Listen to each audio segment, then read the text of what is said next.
Hi guys, welcome back to another video. इस वीडियो में हम HPPSC पीजीटी पेपर 1 के लिए नेशनल एंड इंटरनेशनल जीके के इंपॉर्टेंट क्वेश्चंस डिस्कस करेंगे। ये क्वेश्चंस पीजीटी के ही एग्जामिनेशन में अभी जो प्रीवियस एग्जामिनेशन हुए इन एग्जामिनेशन के पीजीटी पेपर 1 में पूछे गए। हर क्वेश्चन को हम डिटेल में डिस्कस करेंगे। शुरू करते हैं पहले क्वेश्चन से। पहला क्वेश्चन है, which of the following is India's correct GDP growth in 2023-24 as per the first advance estimates released by the national statistical office in January 2023। जनवरी 2023 में नेशनल स्टैटिस्टिकल ऑफिस द्वारा जारी किए गए प्रथम अग्रिम अनुमान के अनुसार भारत की वर्ष 2023-24 में निम्नलिखित में से सही जीडीपी विकास दर कितनी है। नेशनल स्टैटिस्टिकल ऑफिस द्वारा जो एडवांस एस्टिमेट्स लगाए गए थे, इनके अनुसार जो भारत की जीडीपी ग्रोथ रहेगी 2023-24 में वो है 7.3%। ओके, ऑप्शन बी करेक्ट होगा, 7.3% जीडीपी ग्रोथ।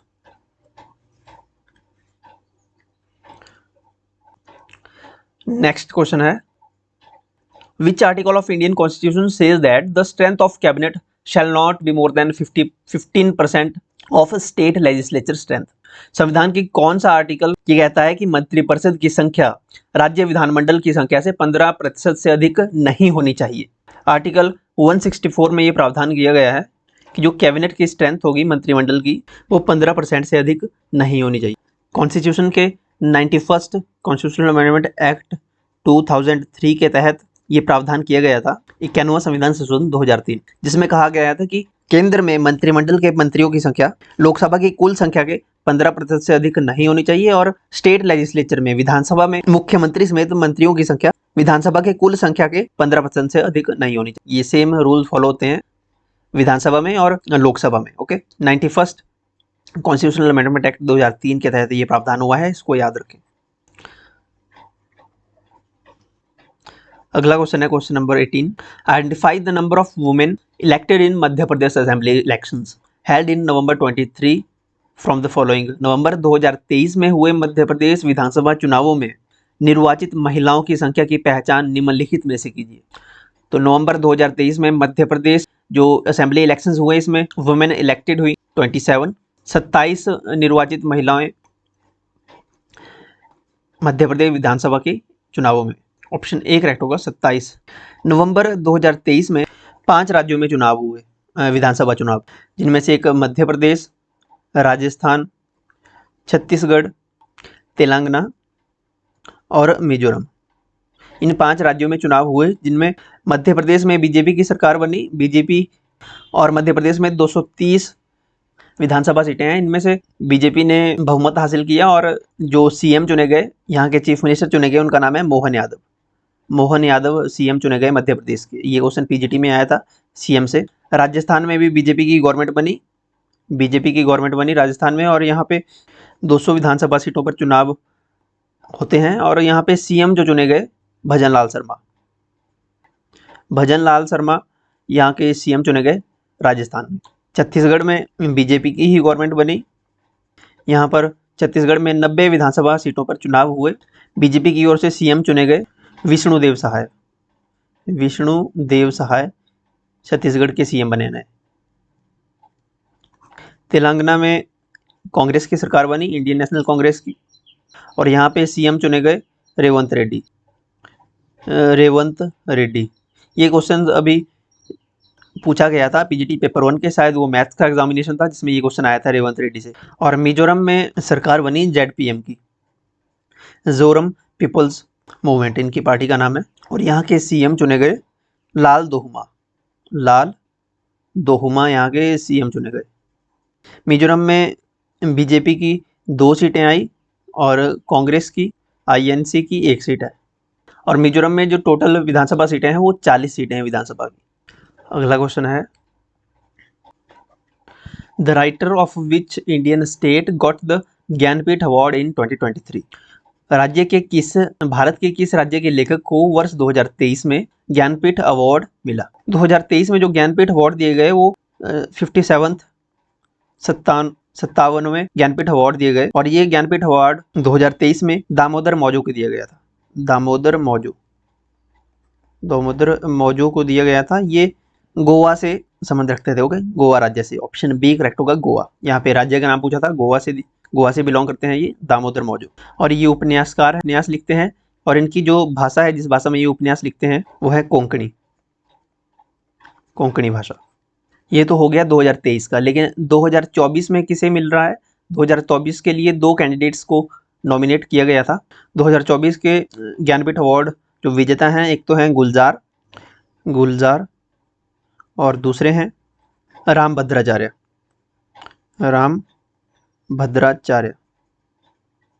इन दोनों को दिया जाएगा 2024 का ज्ञानपीठ अवार्ड। गुलजार ये उर्दू पोइट हैं, ओके, उर्दू के, और राम भद्राचार्य संस्कृत। ज्ञानपीठ अवार्ड भारत के सर्वोच्च साहित्यिक पुरस्कार हैं ये, भारत का ज्ञानपीठ अवार्ड। इसकी स्थापना हुई थी 1961 में। ज्ञानपीठ अवार्ड की स्थापना हुई थी 1961 में, और पहला पुरस्कार जो शुरू किया गया था देना, वो 1965 से शुरू किए गए थे। ज्ञानपीठ पुरस्कार के साथ जो है कैश दिया जाता है, नगद राशि दी जाती है 21 लाख रुपए, 21 लाख रुपए नगद कैश। नेक्स्ट क्वेश्चन है, the Arjuna award 2023 is in squash is given to. Squash के खेल में वर्ष 2023 का अर्जुन अवार्ड किसे मिला? तो स्क्वैश में 2023 अर्जुन अवार्ड दिया गया हरिंदर पाल सिंह संधू को। ऑप्शन ए करेक्ट होगा, हरिंदर पाल सिंह संधू। क्रिकेट में अर्जुन अवार्ड 2023 मोहम्मद शामी को दिया गया। ये भारतीय तेज गेंदबाज हैं इंडियन क्रिकेट में। मोहम्मद शामी को अर्जुन अवार्ड 2023। स्क्वैश में हरिंदर पाल सिंह संधू को। ऑप्शन में यहाँ पे सुनील कुमार दिया गया है, सुनील कुमार को रेसलिंग में दिया गया अर्जुन अवार्ड। इसके अलावा मोस्ट इम्पोर्टेंट यहाँ से जो बनता है वो है हिमाचल प्रदेश से किसे दिया गया अर्जुन अवार्ड 2023? हिमाचल प्रदेश में रितु नेगी जो कबड्डी से हैं, कबड्डी की कैप्टन भी रही, इन्हें अर्जुन अवार्ड 2023 से सम्मानित किया गया। ये हिमाचल प्रदेश के सिरमौर डिस्ट्रिक्ट से है, सिरमौर के शिलाई साइड से। ओके, रितु नेगी। अगला क्वेश्चन है क्वेश्चन नंबर 21। नेक्स्ट क्वेश्चन है ये, which of the following cities of India is in the list of top 10 cities as per Swachh सर्वेक्षण इंडेक्स 2023। स्वच्छ सर्वेक्षण इंडेक्स 2023 के अनुसार भारत का निम्नलिखित में से कौन सा नगर टॉप 10 नगरों की सूची में है?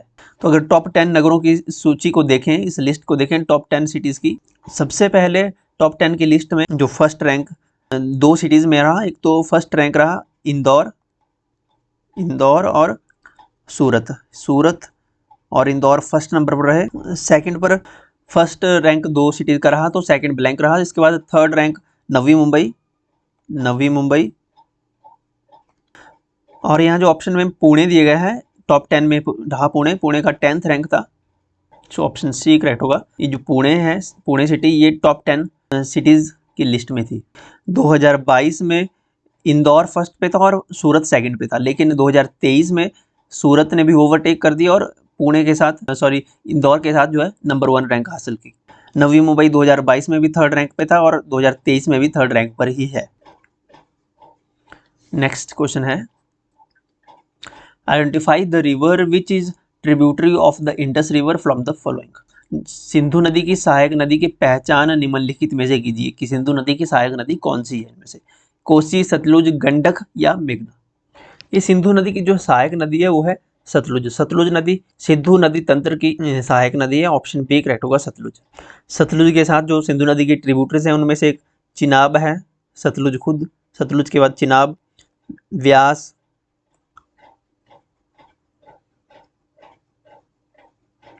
एक झेलम, ये सिंधु नदी तंत्र की सहायक नदियां। लेकिन सिंधु नदी की सबसे बड़ी सहायक नदी की अगर बात करें, सबसे बड़ी तो वो है चिनाब रिवर सिंधु नदी तंत्र की सबसे बड़ी सहायक नदी है। कोसी और जो गंडक नदियां हैं ये गंगा नदी की सहायक नदियां हैं, गंगा की। इनके अलावा एक तो सरयू रिवर है, सरयू नदी, कोसी हो गया, गंडक हो गया, यमुना है, हिमाचल प्रदेश में भी बहती है यमुना, ये भी गंगा नदी की सहायक नदियां हैं। हिमाचल प्रदेश में जो यमुना रिवर है ये गंगा नदी की सहायक नदियां हैं। बाकी हिमाचल में बहने वाली एक तो सतलुज नदी है, चिनाब है, व्यास है, ये सिंधु नदी तंत्र की सहायक नदियां हैं। तो इस क्वेश्चन का ऑप्शन बी करेक्ट होगा, सतलुज नदी जो है सिंधु नदी की सहायक नदी है।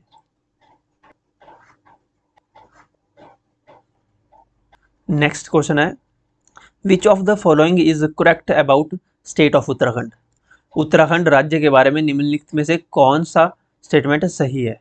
पहली स्टेटमेंट है Nepal is on its north, इसके उत्तर में नेपाल है, तो ईस्ट वेस्ट नॉर्थ साउथ, तो अगर यहाँ पे उत्तराखंड है तो नेपाल की स्थिति इस साइड है, यहाँ नेपाल है तो नॉर्थ ऊपर वाली साइड को होगी, तो नेपाल तो ईस्ट में है, ईस्टर्न पार्ट में, ये स्टेटमेंट गलत है। सेकंड स्टेटमेंट है Himachal Pradesh is on its north east, तो यहाँ उत्तराखंड है तो हिमाचल प्रदेश की स्थिति यहाँ जैसे है, तो नॉर्थ ईस्ट तो हो गया, नॉर्थ ईस्ट हो गया इस साइड, तो यहाँ हिमाचल नहीं है, हिमाचल प्रदेश नॉर्थ वेस्ट में है, तो ये स्टेटमेंट भी गलत है। सेकंड स्टेटमेंट है। थर्ड स्टेटमेंट है इसे भारत का 26वां राज्य बनाया गया, सो उत्तराखंड 26वीं स्टेट नहीं बनी थी भारत की, ये 27वीं स्टेट थी, 27th। 9 नवंबर 2000 को उत्तराखंड, जिसका नाम पहले उत्तरांचल था, ये भारत का 27वां राज्य बना। इसका उत्तर प्रदेश से टूटकर ये अलग राज्य बना था, और उत्तरांचल से उत्तराखंड इसका नाम बदला 2007 में। 2007 से पहले इसका नाम उत्तरांचल था, और लेकिन 2007 में इसका नाम बदलकर उत्तराखंड कर दिया गया, उत्तराखंड।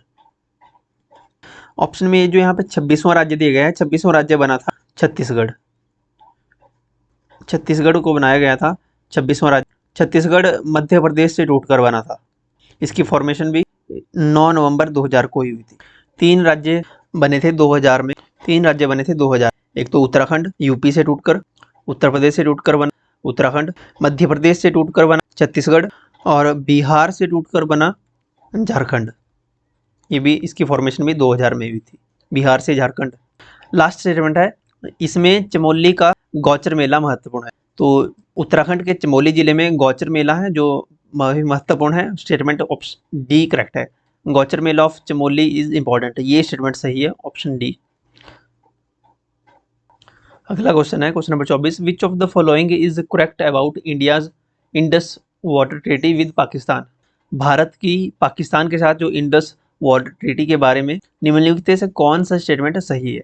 पहली स्टेटमेंट है it was signed on September 15, 1960, इसके ऊपर 15 सितंबर 2060 में हस्ताक्षर किए गए थे इंडस वाटर ट्रीटी के ऊपर।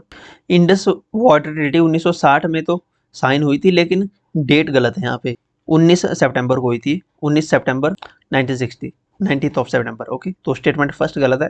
सेकंड स्टेटमेंट है it allocated the Indus and Chenab rivers only to Pakistan, इसने केवल सिंधु और चिनाब नदियां पाकिस्तान के लिए निर्धारित की, तो ये स्टेटमेंट सही नहीं है। सिंधु और चिनाब नदियों के अलावा इसमें ब्यास, सतलुज, रावी, झेलम और चिनाब नदियां भी थी। ओके, यहाँ पे केवल 2 दी गई, तो ये स्टेटमेंट गलत है। अगला स्टेटमेंट है ये it allocated the eastern rivers to India, इसने भारत के लिए पूर्वी नदियां निर्धारित की, तो ये स्टेटमेंट सही है। जो पूर्वी नदियां थी ईस्टर्न रिवर्स, ये भारत के लिए एलोकेट की। ईस्टर्न रिवर्स में एक तो रावी थी, रावी रिवर, ब्यास रिवर और सतलुज रिवर। इन रिवर्स को इंडिया के लिए सौंप दिया अनरिस्ट्रिक्टेड यूजेस के लिए, और वेस्टर्न रिवर्स, जैसे वेस्टर्न रिवर्स को पाकिस्तान के लिए सौंप दिया गया। 3 वेस्टर्न रिवर्स एलोकेट हुई पाकिस्तान के लिए, तो 3 नदियां, एक तो इंडस और एक चिनाब और एक झेलम, ये पाकिस्तान के लिए। फोर्थ स्टेटमेंट है, थर्ड स्टेटमेंट सही है। फोर्थ स्टेटमेंट है it was signed in New Delhi, तो इंडस वाटर ट्रीटी न्यू दिल्ली में साइन नहीं हुई थी, ये साइन हुई थी कराची में, कराची में, पाकिस्तान के कराची में, तो फोर्थ स्टेटमेंट भी गलत है। नेक्स्ट क्वेश्चन है which of the following is correct about Indonesia. Indonesia के बारे में कौन सा स्टेटमेंट जो है यहाँ सही है। पहले स्टेटमेंट है it became independent from England, second it became independent from Netherlands, third है it became independent from France, and fourth है इंडिपेंडेंट फ्रॉम पुर्तगाल। तो इंडोनेशिया को आज़ादी मिली नीदरलैंड से, डच से, ऑप्शन बी करेक्ट होगा, नीदरलैंड से इंडोनेशिया को आज़ादी मिली थी। इंडोनेशिया हर वर्ष 17 अगस्त को अपना इंडिपेंडेंस डे सेलिब्रेट करता है, 17 अगस्त को मनाया जाता है स्वतंत्रता दिवस इंडोनेशिया में। 1945 में आज़ाद हुआ था इंडोनेशिया। ओके, इंडोनेशिया की कैपिटल है जकार्ता, और यहाँ की करेंसी है इंडोनेशियन रुपया, इंडोनेशियन रुपया यहाँ की करेंसी है। और इंडोनेशिया का जो नेशनल गेम है, राष्ट्रीय खेल है, वो है बैडमिंटन, बैडमिंटन यहाँ का नेशनल गेम है, बैडमिंटन। और यहाँ के जो राष्ट्रपति हैं, प्रेसिडेंट हैं इंडोनेशिया के, जोको विडोडो, जोको विडोडो। अगला क्वेश्चन है question 26, identify the winner country in men's single in Japan open 2023 from the following. Japan open 2023 में एकल पुरुषों में निम्नलिखित में से कौन सा देश विजयी रहा। जापान ओपन में पुरुष एकल पुरुष मेन सिंगल में बैडमिंटन, मेन सिंगल में जो विजेता रहे वो रहे डेनमार्क के विक्टर एक्सलेसन। इन्होंने हराया इंडोनेशिया को, इंडोनेशिया के जोनाथन क्रिप्टी को हराया इन्होंने, डेनमार्क ने। ओके, वुमेन सिंगल में दक्षिण कोरिया विजेता रहा, वुमेन सिंगल में साउथ कोरिया, और साउथ कोरिया ने हराया चाइना को। अगला क्वेश्चन है, which of the following is not matched correctly with his country. निम्नलिखित में से कौन अपने देश के साथ सही सुमेलित नहीं है, सही मैच नहीं है।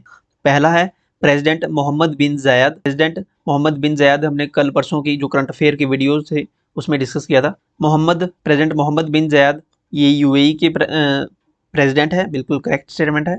फिलिपे न्यूसी ये प्राइम मिनिस्टर दिया है यहाँ पे मोजाम्बिक के, ये प्राइम मिनिस्टर नहीं है, ये प्रेसिडेंट है मोजाम्बिक के। तो अगर देखा जाए तो स्टेटमेंट बी भी गलत ही ये लग रही है। थर्ड स्टेटमेंट है प्राइम मिनिस्टर पीटर इरविन, ये प्राइम मिनिस्टर हैं चेक रिपब्लिक के, तो ये स्टेटमेंट भी गलत है। चेक रिपब्लिक के प्राइम मिनिस्टर पीटर इरविन नहीं है। चेक रिपब्लिक के जो पीएम है वो हैं पीटर फेला। जोस रामोस होर्ता ये प्रेसिडेंट है तिमोर लेस्ट के, तो स्टेटमेंट सही है। तिमोर लेस्ट ये एशियन कंट्री है, यहाँ की कैपिटल है दिल्ली यहाँ की कैपिटल है, और यहाँ की करेंसी है यूएस डॉलर। पॉपुलेशन लगभग 13 लाख के करीब है, 1.3 मिलियन, और ये साउथ एशियन नेशन है, साउथ एशिया में आता है ये। तो स्टेटमेंट यहाँ पे ऑप्शन 2 और ऑप्शन 3 दोनों स्टेटमेंट गलत हैं, लेकिन जो ऑफिशियल आंसर की आई थी प्रोविजनली उसमें ऑप्शन नंबर सी ही करेक्ट दिया गया था। हो सकता है ये क्वेश्चन स्क्रैप हो जाए या सभी को एक नंबर ग्रेस मिल जाए। ओके, इसका ग्रेस मार्क्स मिल सकता है क्योंकि यहाँ पे प्राइम मिनिस्टर दिया गया है, यहाँ पे प्रेसिडेंट होना चाहिए था, ये प्राइम मिनिस्टर नहीं है। अगला क्वेश्चन है, which polymer is used in the manufacture of paints and lacquers. Paints और पारदर्शी पेंट्स जिनको लैकर्स कहते हैं बनाने में कौन सा पॉलीमर उपयोग किया जाता है। तो इनके मैन्युफैक्चर में जो पॉलीमर यूज होता है उसका नाम है glyptal polymer, option B correct होगा ग्लिप्टल। ये जो लैकर है ये ट्रांसपेरेंट एक पेंट होता है, लिक्विड होता है, इसका यूज होता है लकड़ियों पे या किसी मेटल पे पेंट करने के लिए, उनको प्रोटेक्ट करने के लिए और उनको शाइनी बनाने के लिए। ओके, इनमें जो पॉलीमर यूज होता है उसका नाम है ग्लिप्टल। अगला क्वेश्चन है question number 29, when was the UNO flag officially adopted. संयुक्त राष्ट्र संघ की ध्वजा को कब आधिकारिक तौर पर अपनाया गया। संयुक्त राष्ट्र संघ यूनाइटेड नेशंस ने जो अपना फ्लैग ऑफिशियली अडॉप्ट किया था वो किया था 1947 को, 7 दिसंबर 1947। यूनाइटेड नेशंस की फॉर्मेशन हुई थी 1945 में, 24 अक्टूबर 1945 यूएसए के सैन फ्रांसिस्को में। इसके अलावा नाटो की फॉर्मेशन हुई थी 1949 में, 4 अप्रैल 1949 में नाटो की फॉर्मेशन हुई। नाटो के अलावा वर्ल्ड बैंक की फॉर्मेशन हुई थी 1944 में, 1944 को। WHO वर्ल्ड हेल्थ ऑर्गेनाइजेशन की स्थापना हुई थी 1948 में, और वर्ल्ड ट्रेड ऑर्गेनाइजेशन की स्थापना हुई थी 1 जनवरी 1995 में, 1995 में। एक बैंक है एशियन डेवलपमेंट बैंक की स्थापना हुई थी 1966 को। ये इंपॉर्टेंट ऑर्गेनाइजेशन है जिनकी फॉर्मेशन कई बार पूछ ली जाती है एग्जामिनेशन में। लास्ट क्वेश्चन है आज की वीडियो का, identify the location of the great mosque of Kilwa. Great mosque of Kilwa ये लोकेटेड है तंजानिया कंट्री में, ऑप्शन ए करेक्ट होगा तंजानिया। ये जो किल्वा है एक आइलैंड है तंजानिया में, ये नेशनल हिस्टोरिक साइट है, सो ऑप्शन ए करेक्ट होगा तंजानिया। तंजानिया की कैपिटल है डोडोमा, और यहाँ की करेंसी है शिलिंग। इजिप्ट की कैपिटल है कायरो। इजिप्ट नील नदी के किनारे है, नील रिवर। नील नदी दुनिया की सबसे लंबी नदी है। यूएई की कैपिटल क्या है, आपको कमेंट सेक्शन में बताना है। यूनाइटेड अरब एमिरेट्स की कैपिटल क्या है, और यहाँ की करेंसी क्या है। यहाँ के प्रेसिडेंट कौन है, ये तो हमने वीडियो में डिस्कस कर लिया कि इसके प्रेसिडेंट कौन है, अभी एक क्वेश्चन में आया था। Okay, so that's it. हमारे साथ टेलीग्राम पे जुड़ने के लिए लिंक आपको डिस्क्रिप्शन में मिल जाएगा टेलीग्राम का, वहाँ से आप ज्वाइन कर सकते हो। इसके अलावा आप व्हाट्सएप चैनल भी हमारा ज्वाइन कर सकते हो, इसका लिंक भी आपको डिस्क्रिप्शन में मिलेगा। चैनल को सब्सक्राइब कीजिए एंड अपना फीडबैक जो लिखे कमेंट सेक्शन में। Thank you so much.